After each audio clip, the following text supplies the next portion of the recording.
A gente vai dar continuidade no capítulo 46, intitulado Crescei, do livro Vinha de Luz, psicografia de Chico Xavier e do nosso querido Emmanuel.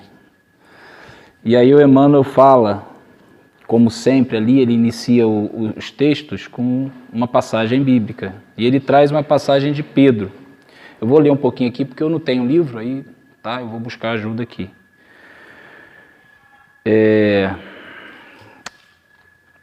A passagem é a seguinte: antes crescei na graça e no conhecimento de nosso Senhor e Salvador Jesus Cristo. Essa passagem está na segunda epístola de Pedro, capítulo 3, versículo 18. Pedro vem nessa passagem falando da nossa dificuldade de assimilar o conhecimento com Jesus. Já lá naquela época dele, os pseudos sábios, né, aqueles que deturparam um pouco aquele cristianismo primitivo, já existia. E aí ele vem alertando o pessoal a respeito disso. Seja bem-vinda. E aí ele chega nesse último aqui, que é o versículo 18, que é o último versículo desse capítulo, e ele fala: antes crescei na graça e no conhecimento do nosso Senhor e Salvador Jesus Cristo. Ele culmina nesse ponto, que é estar crescendo no conhecimento, no autoconhecimento, no conhecimento e na graça. A graça seria o quê? A graça seria colocar em prática, né? Viver na graça com Cristo é pegar esse conhecimento todo e colocar isso na prática, na nossa reforma, para com o próximo, para com nós mesmos, né? E aí o Emmanuel traz um texto maravilhoso, embora curto, bem bacana, que ele intitula como Crescei. E aí vem do verbo crescer, mas está no imperativo afirmativo. Ou seja, é quase que uma imposição amorosa, mas é uma imposição, porque nós vamos ter que crescer, né? Então ele impõe isso a gente, mas de uma maneira bem carinhosa, bem legal, como se fosse algo inevitável, e é inevitável, porque nós temos que evoluir, né? Nós somos fadados à evolução e à perfectibilidade. Então esse crescer, é preciso que a gente atente para esse crescer. Talvez ele nos alerta no sentido de que a gente anda ou um pouco lento demais nesse crescimento, né? Ou nós não estamos atentos aos apelos divinos, né? Já há 2000 anos aí que a gente vê Cristo nos auxiliando nesse sentido e a gente não cresce, embora tenha crescido um pouco, né? Então ele começa assim, ó: a situação de destaque preocupa constantemente a ideia do homem. Preocupação do homem é o destaque. E aí ele continua: o próprio mendigo, esfarrapado e faminto, muita vez permanece orgulhoso na expectativa de realce no céu. Então, quando ele fala que o homem se preocupa com a situação de destaque, a gente já vê aqui um orgulho da gente, tanto no mundo material, no nosso plano físico, essa vontade do homem querer sempre ter destaque. Então esse orgulho, esse crescimento não é o crescimento na graça, não é o crescimento numa virtude cristã, é um crescimento para que o homem chegue numa posição de destaque dentro do nosso plano físico. E o mendigo, que ele cita aqui, que talvez seja aquela pessoa que, né, ao longo da vida dele aqui não vai ter nenhum tipo de destaque, vai viver uma dificuldade. A gente conhece aí andarilhos que passam a vida inteira aí, né, andando e vai embora para o outro lado, e aí ele acha que lá do outro lado, porque ele foi andarilho, sofreu tudo que pôde sofrer no plano físico, ele vai chegar lá com destaque. Orgulho porque nem sempre isso ocorre, né? Nem sempre isso pode ser da forma como ele pensa, porque ele pode ser mendigo, não ter tido nada e ainda ter sido uma pessoa ruim, né? E orgulhosa. Só dele pensar, né, em ter uma espécie de realce no céu, como ele fala aqui, digamos assim, chegar lá com algumas portas abertas, já é um orgulho, né? Ele já está pensando de uma maneira diferente. E aí ele continua. Habitualmente, porém, toda ansiedade nesse particular é propósito mal dirigido, objetivando o crescimento ao inverso. Quer dizer, aquele que cresce aqui, que se destaca aqui, que alcança um posicionamento de destaque no plano terreno, ele nem sempre vai ser maior lá. E às vezes esse crescimento é inverso. Porque esse destaque de modo orgulhoso, ele não é bem visto do outro lado, né? Então, essa compreensão de que a gente tem que estar no conhecimento com Jesus, na graça de Jesus, estando praticando o que Jesus nos ensinou no Evangelho, com certeza isso vai abrir portas do outro lado, no plano espiritual. Mas o crescimento material, esse orgulho, né, inchado, isso não vai levar a gente para o outro lado de uma forma tão tranquila, né? Porque talvez, como fala lá, a recompensa a gente já tem aqui, né? A gente já tem a recompensa do dinheiro, já tem a recompensa do poder, então ele já teve tudo aqui. Então, né, não vai chegar do outro lado com essa banca toda, né? E aí ele fala, não seria propriamente o ato de se desenvolver, mas de inchar. É um ego inflado, né? É o orgulho que se fica exacerbado, né? Esse propósito de alcançar um destaque na vida material é um propósito que leva ao orgulho, inevitavelmente. E não no verdadeiro crescimento em Cristo, né? E é o que a espiritualidade amiga nos alerta nesse sentido. Para a gente tomar cuidado com esse engrandecimento sem Jesus, né? Aí ele continua aqui, ó, nessa mesma pauta, aí ele já foca em algumas situações que ocorrem com a gente aqui no plano terreno. Nessa mesma pauta, muitos aprendizes irrequietos, né, os aprendizes somos nós, que estamos aprendendo no Evangelho, estamos tentando nos desenvolver dentro do Evangelho. Alguns aprendizes irrequietos pleiteiam altas remunerações financeiras, favores do dinheiro fácil, elevação aos postos de autoridade, invocando a necessidade de crescer para maior eficiência no serviço do Cristo. Quer dizer, quantas vezes a gente ouve as pessoas falarem assim, nossa, quando eu tiver dinheiro, aí eu vou ajudar, né? Quando eu comprar minha casa, me estabilizar financeiramente, aí eu vou começar a fazer a caridade.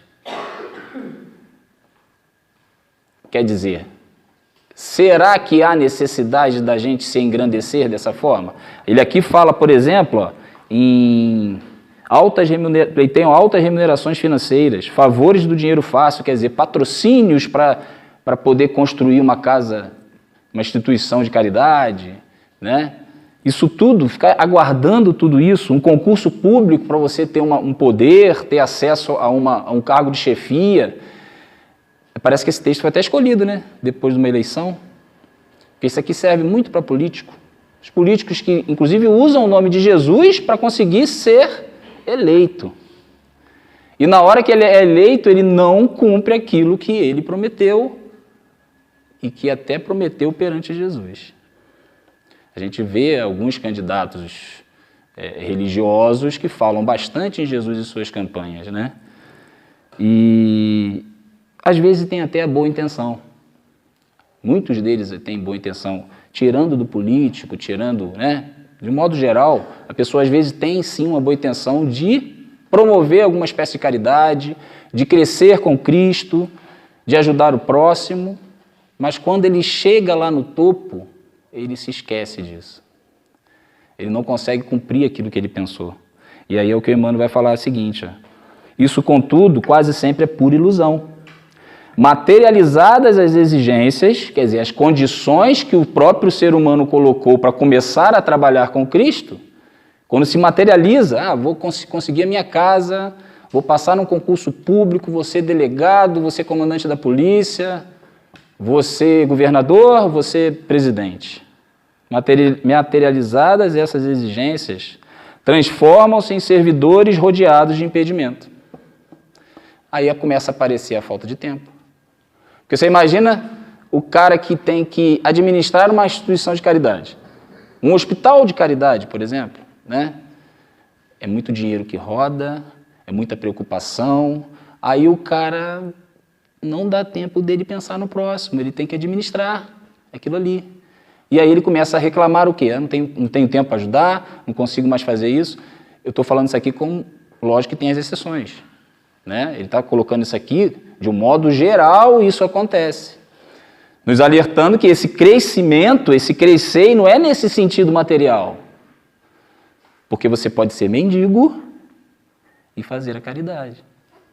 Ele fala do mendigo lá na frente, e a gente usa o mendigo aqui, porque mesmo ele não tendo nada, quantas vezes a gente vê na internet vídeo daquele mendigo que cuida de 5 cachorros, né? Como é que ele cuida de 5 cachorros? Ele não tem nem para ele. Mas o carinho pelo animal, né? Então, assim, já demonstra um certo amor ali e uma certa atitude cristã, né? E aí, quando eles alcançam essas condições, eles esfriam aquele ímpeto inicial, que às vezes era positivo, de poder ajudar, de querer fazer a caridade, né? E aí Jesus, né, que é o nosso mestre divino, como ele fala aqui, o Emmanuel fala que o mestre divino que organizou a vida planetária ao influxo do eterno Pai possui suficiente poder e para a execução de sua obra não se demoraria à espera de que esse ou aquele dos aprendizes se convertesse em especialistas em determinados negócios do mundo. Aí eu pergunto, Jesus tem necessidade de esperar que alguém esteja pronto? Não precisa. É o que ele fala aqui. Ele já tem o poder para fazer, a obra já está sendo feita. Se a gente vai entrar ou não,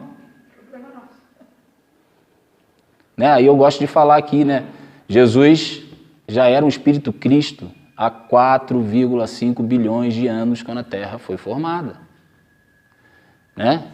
Ele já foi ali, segundo o livro Caminho de Luz, ele foi designado a Terra para ele ser governador. Ele participou da criação do planeta. Bilhões de anos depois é que veio o primeiro homem. Cerca de 200, 300 a 400 milhões de anos. Quer dizer, muito tempo sem ter ninguém. E Jesus acompanhando essa formação do planeta. Então, olha o tamanhozinho nosso para Jesus. E ele vai esperar a gente para fazer a obra? É o que ele está falando aqui. O crescimento a que o Evangelho se reporta deve orientar-se na virtude cristã e no conhecimento da vontade divina. Esse é o verdadeiro crescimento. Quer dizer, se há 4,5 bilhões de anos Jesus já sabia disso tudo, ele sabia que inclusive a gente ia chegar nesse momento e ia ter essa dificuldade de crescimento, né? Que a gente ia chegar nesse momento e ia empacar, não ia conseguir desenvolver. E aí ele traz o Emmanuel para falar isso para a gente, para alertar a gente, né? Então o que a gente tem que colocar na nossa mente, todos nós, principalmente nós espíritas que estamos tendo acesso a esse tipo de conhecimento, né? A gente precisa fazer agora. A gente precisa cuidar da gente, da nossa reforma, estudando, que aqui entra o conhecimento com Jesus, e praticando, que aí entra a graça. E aí essa virtude cristã e o conhecimento dessa vontade divina, dessa vontade de Deus, do que Ele quer, é que vai nos desenvolver, vai desenvolver tanto a nós, como nós poderemos auxiliar aqueles que precisam, que estão à nossa volta. Então o momento é agora. E parece engraçado a gente vivenciar o que a gente está vivenciando no Brasil hoje, porque a impressão que dá é que o espírita não está sabendo se colocar nesse momento, né?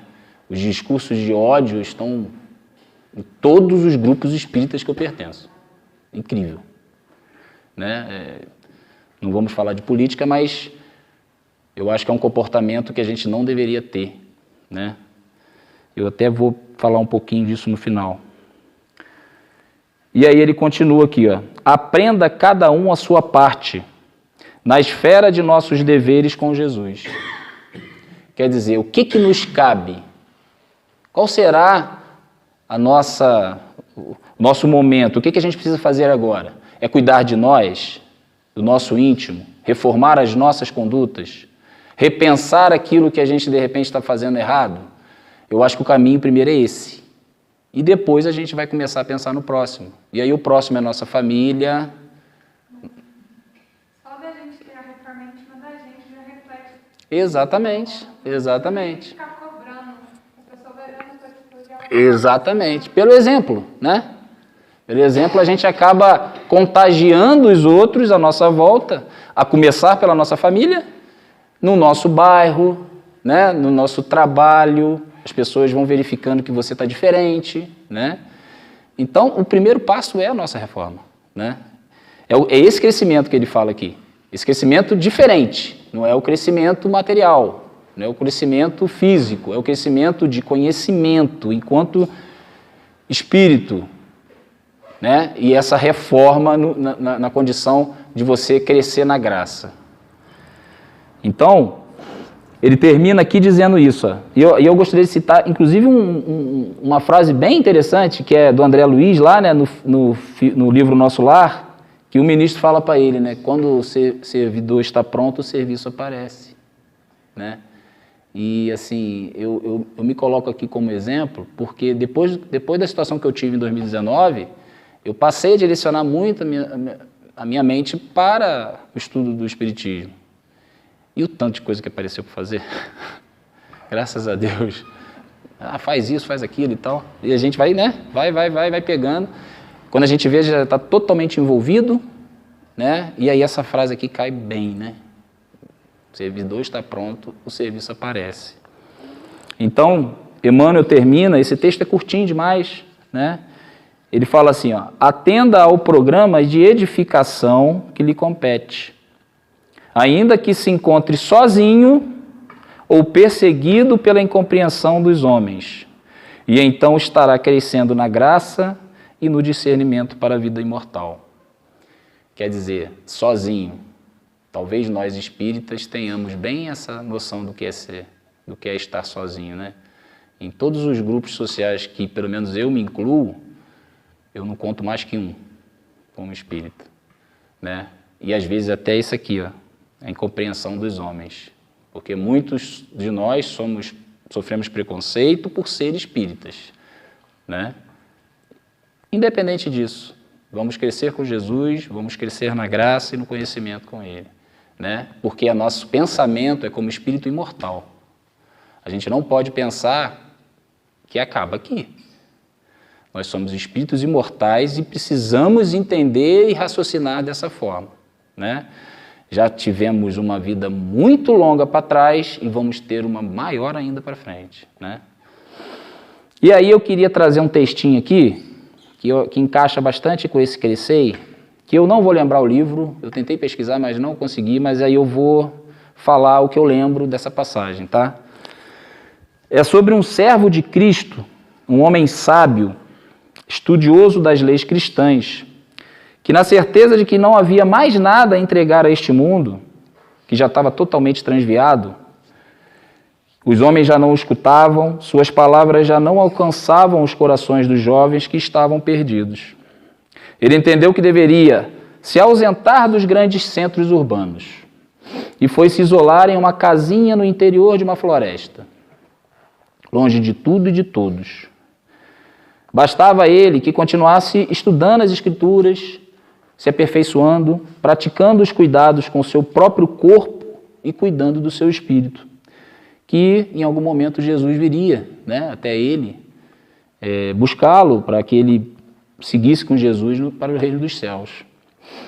E assim, ele abdicou do mundo, Ele abriu mão de tudo e fez isso por muitos anos, e assim ficou. Até que um dia estava trabalhando na plantação ao redor de sua casinha pequenininha e avistou um grande vulto luminoso a chegar na estrada, que dava acesso ao seu reservado lugar. Viu que era Cristo. Enfim, Cristo tinha chegado. Imediatamente seu coração se encheu de amor e de fé. Enfim, o Cristo vinha de encontro ao servo fiel e reconheceria sua dedicação e trabalho em si mesmo.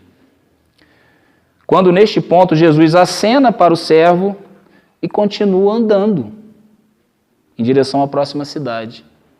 Aí ele não entendeu nada, né? Estou esperando Jesus um tempão, né?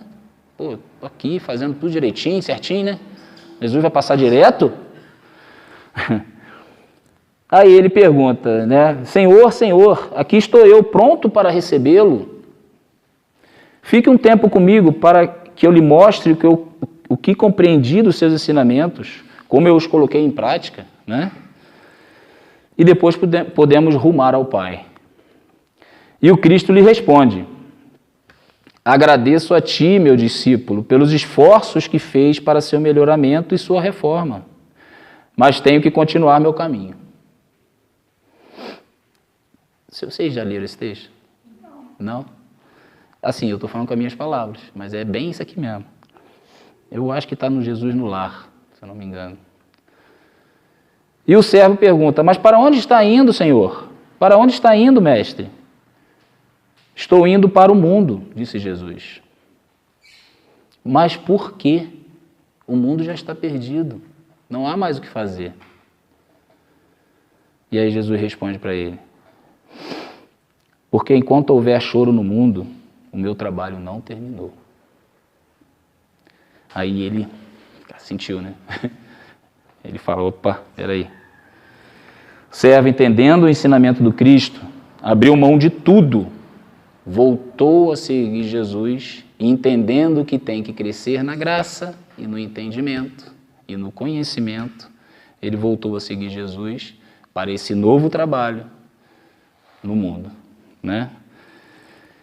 E aí, continuando o nosso trabalho de crescer, após um pleito eleitoral complicado, e eu não vou falar de política, eu só queria fazer um alerta para nós espíritas, que eu acho interessante a gente tem que pensar nesse momento um pouquinho do que está acontecendo, né?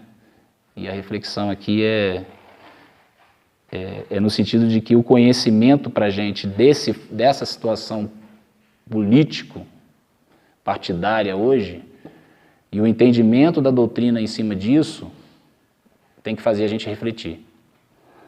Então eu trouxe um texto do Jorge Elahá, que é em cima do Evangelho segundo o Espiritismo, que ele trabalha. Porque a gente pode pensar que não, mas o Evangelho segundo o Espiritismo, ele já, lá em 1861, ele já dava um entendimento para a gente do que ocorre hoje, do que está acontecendo hoje, principalmente no Brasil, talvez no mundo, né? Que é essa polaridade, é essa divisão, né? De ideologias, e realmente o Brasil, principalmente, está dividido, né? Literalmente dividido agora para o segundo turno. E aí ele fala assim, para o nosso crescer, né? Para a gente crescer, vamos entender o que ele fala. Tem algumas perguntas. Será que a doutrina espírita está alinhada a algum lado dessa polaridade? O que vocês acham? Será que a doutrina escolhe algum lado? A gente conhece, eu vejo, por exemplo, nos discursos de ódio, pessoas que se posicionam como espíritas e com aquele discurso de ódio lá, ele escolhe um lado, né? Só que é ele escolhendo o lado, não é a doutrina, né? Entendeu? Esse é o entendimento. Será que vivemos numa guerra espiritual? Lá no Evangelho segundo o Espiritismo, no capítulo 3, item 17, pode pegar lá. Vai lá no capítulo 3, item 17, no primeiro parágrafo, lá no finalzinho, vai falar de 3 características, 3 virtudes para a sociedade que quer entrar no mundo de regeneração. Ou seja, somos nós. Nós que estamos à beira da transição planetária, rumando ao mundo de regeneração, a gente precisa desenvolver essas 3 características e virtudes, né? Vamos ver quais são elas? E se elas estão em concordância com alguma ideologia que hoje está aí no Brasil e no mundo?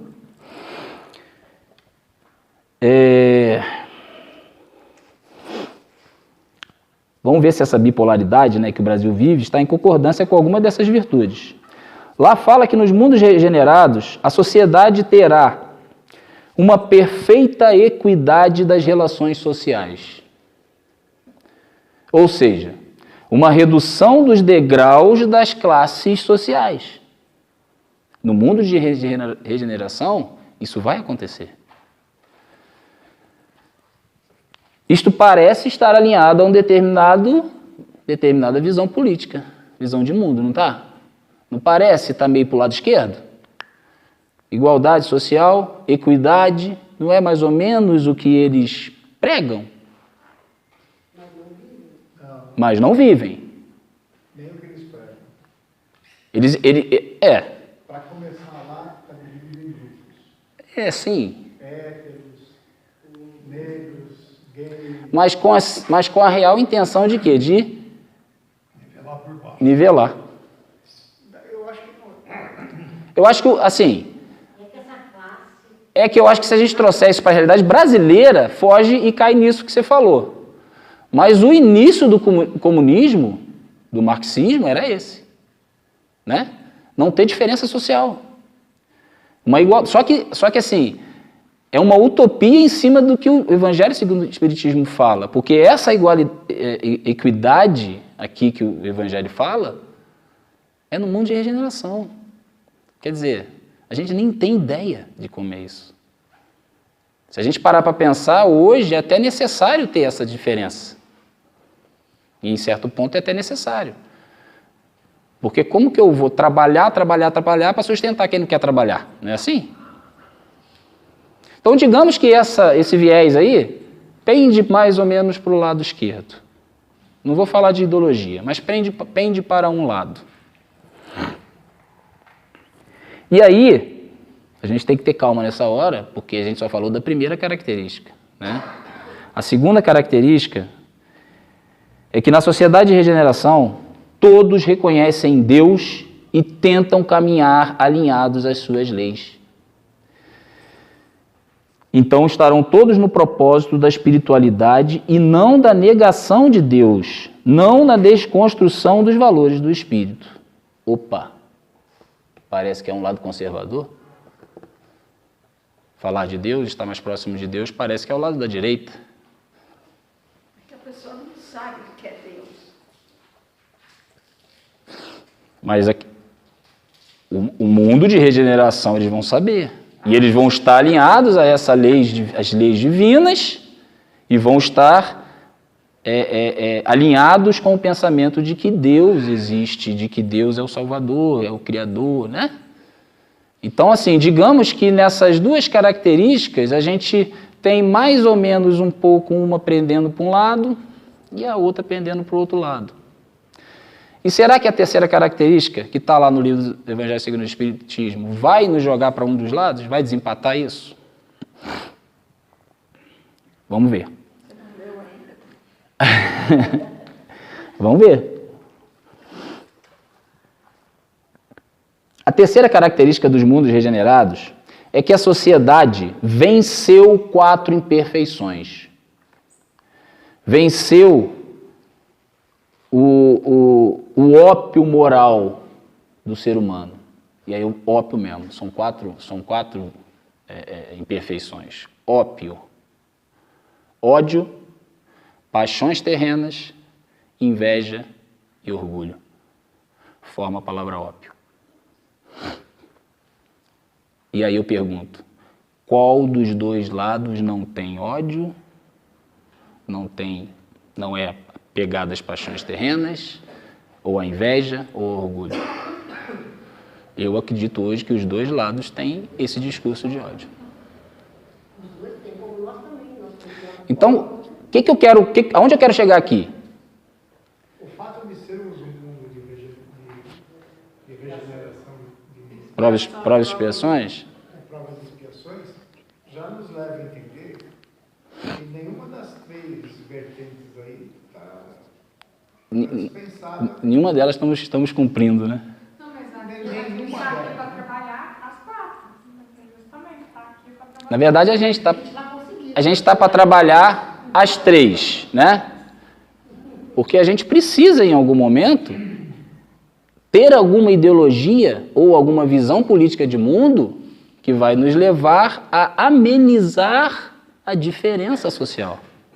E vai te permitir viver num mundo que, em princípio, é totalmente contra o ser humano. Né? Vamos dizer assim, é um caldeirão de espeto, sei lá, uma cama de pregos. Vai.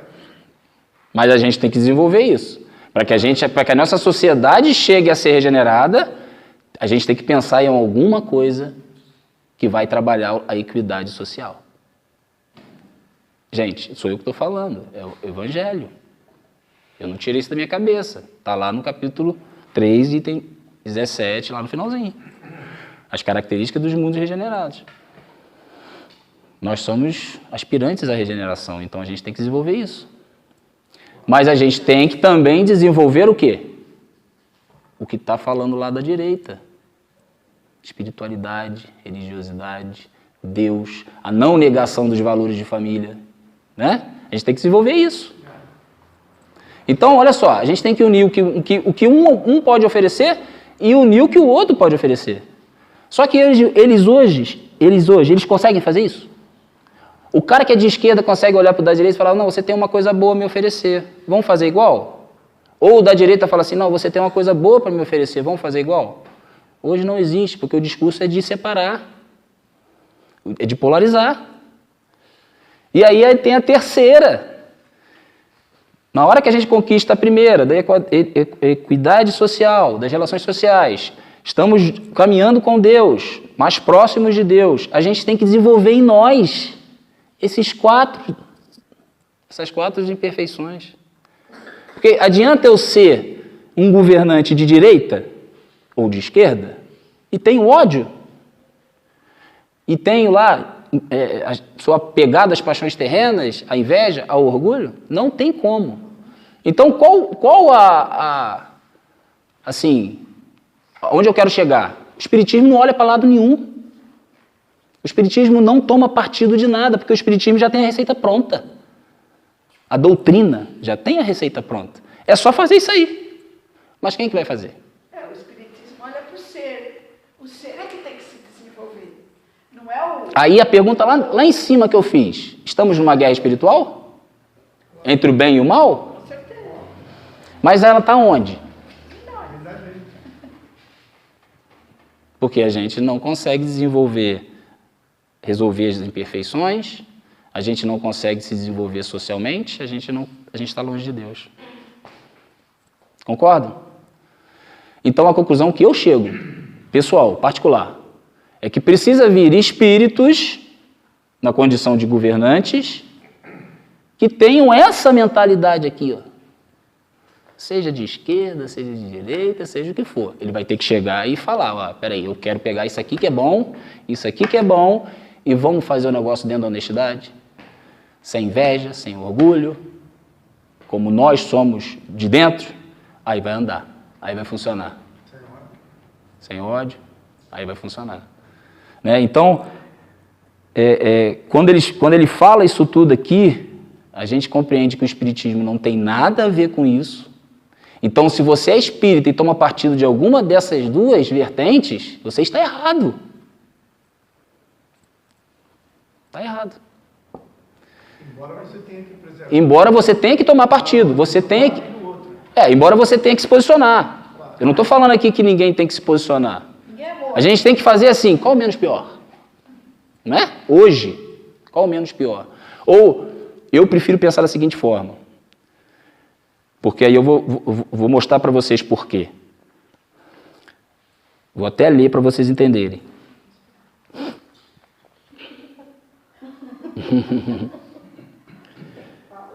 Agora, para os que não acreditam que já estava tudo programado e que Jesus já sabia de tudo muito antes de chegarmos aqui onde estamos hoje, para quem não acredita nisso, há 2000 anos ele falou uma coisa chamada amar a Deus sobre todas as coisas e ao próximo como a si mesmo. Vamos lá. A sociedade mais equânime, não. A proximidade com Deus é o amar a Deus sobre todas as coisas. A sociedade mais equânime é o amar o próximo.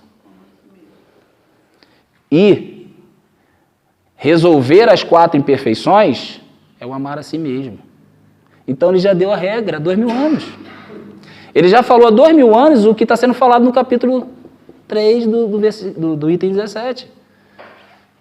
A hora que a sociedade acabar com a Constituição e falar assim, a Constituição é amar a Deus sobre todas as coisas e o próximo como a si mesmo. Segue isso. A sociedade resolve.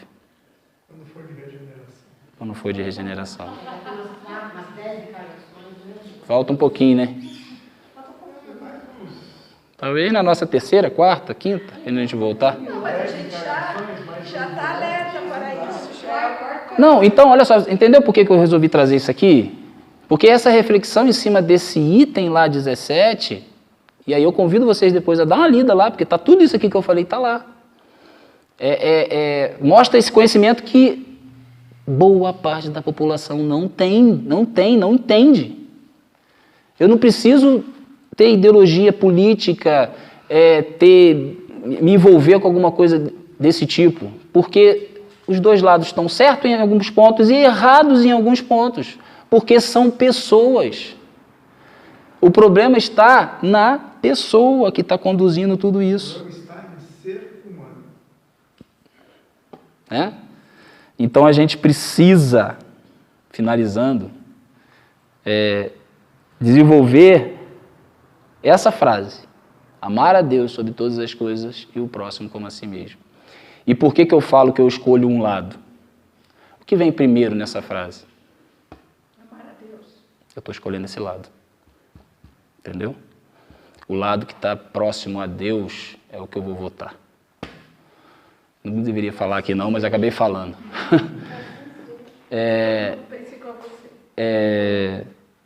Que a gente possa, finalmente, concluindo aqui meu pensamento, que a gente possa crescer na graça e no conhecimento do nosso Senhor, que é o nosso Salvador, Jesus Cristo. Obrigado, gente.